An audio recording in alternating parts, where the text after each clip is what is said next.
Doctor হয়েছে। আর আমরা জানি এখানে আমাদের বিজেপি বন্ধুরা গেল গেল রব করছে, অনেকেই অনেক রব করছে।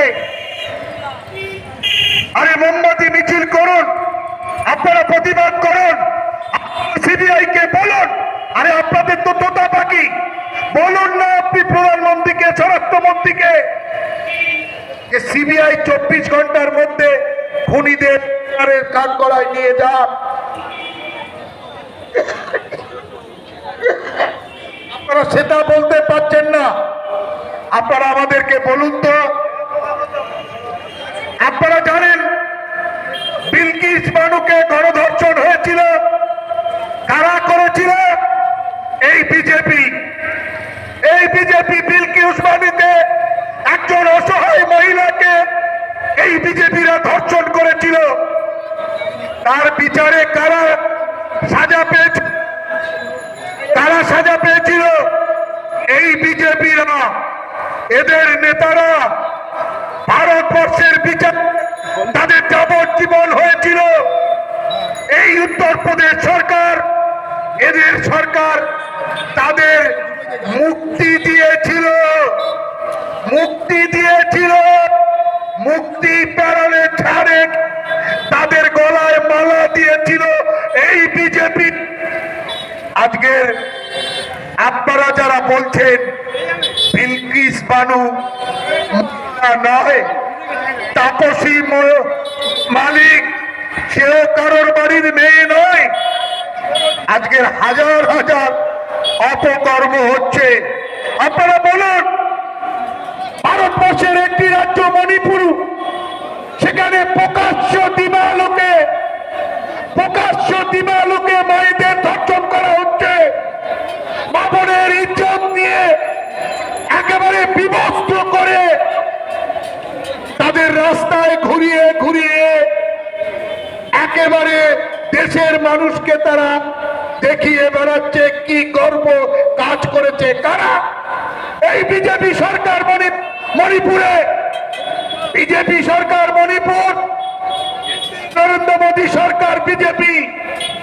কটা বিজেপি আজকের প্রতিবাদ করেছে যে মণিপুরের মায়েদের এই সর্বনাশা, এই জঘন্য, এই নারকীয় ঘটনা ঘটাচ্ছে, এটা বন্ধ করতে হবে। এর প্রতিবাদ জানাচ্ছি। এই বিজেপিরা করেনি। ভারতবর্ষের প্রধানমন্ত্রী, ভারতবর্ষের স্বরাষ্ট্রমন্ত্রী একটি কথাও তারা মুখে আনেনি। তারা একবারও মণিপুরে যায়নি। আজকের মণিপুর আগুন চলছে, স্বরাষ্ট্রমন্ত্রীর কোনো কথা নেই, প্রধানমন্ত্রীর কোনো একটা খবর নেই। আজকের আপনারা পশ্চিম বাংলায় একেবারে ভয়ঙ্কর ভাবে পরিবেশ তৈরি করছে, যাতে এই রাজ্যের একটা চরম আইন শৃঙ্খলার জায়গায় যান। আমরা চ্যালেঞ্জ দিচ্ছি আপনাদেরকে, এই ভারতীয় জনতা পার্টি অর্থাৎ বিজেপি অর্থাৎ নরেন্দ্র দামোদর মোদী আবার তারা মানুষের রায়ের কাছে ডাক কালে থাপ্পড় মেরে আজকের আপকি বাত 400 পার কালে থাপ্পড় মেরে ওটা 200-তে করে দেবে।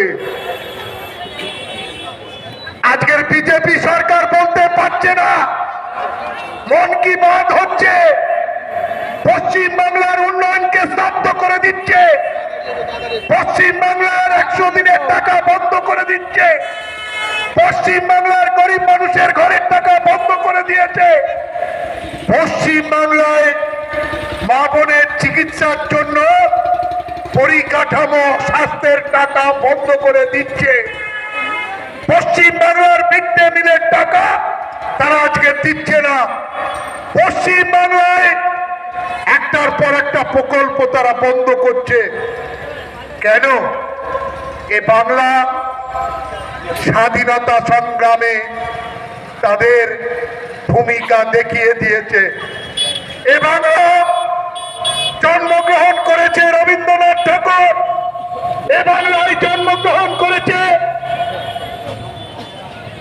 নেতাজি সুভাষচন্দ্র বসু এই তার জায়গা, এখানে এ জায়গায় কাজী নজরুল ইসলাম জন্মগ্রহণ করেছে। এটা সম্প্রীতির বাংলা, এটা উন্নয়নের বাংলা, এটা পথ দেখানোর বাংলা। আমরা আবারও বলছি, এই নারকীয় ঘটনার সর্বোচ্চ শাস্তি চাই।